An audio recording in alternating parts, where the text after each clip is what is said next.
Indignata e madhe popullore kundër korrupsionit ka drejtpërshuar presionin e Ramës ndaj gjykatës kushtetuese. Ndaj prej ditës sotme Belinda Balluku nuk do të jetë më ministre. Edi Ramës i duhet zgjedh nëse do ta shkarkoj Ballukun apo do të qeverisë fare pa ministre të infrastrukturës. Asgjë nuk duhet mbaroj me kaq.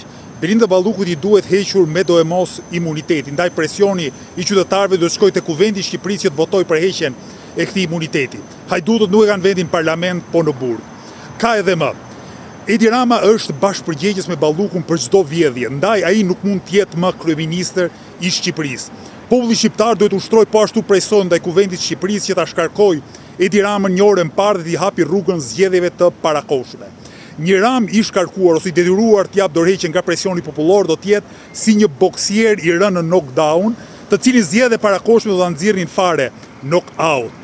Edi Rama, si u thash, nuk mund ta qeverisë më Shqipërinë, dhe mbas zgjedhjeve të parakohshme ai dhe Sali Berisha nuk duhet ta kenë shumicën e cilësuar për ndryshuar kushtetutën dhe për të shkatruar reformën drejtësi. Lëvizja Bashkë do të jetë çdo çast në krah qytetarëve.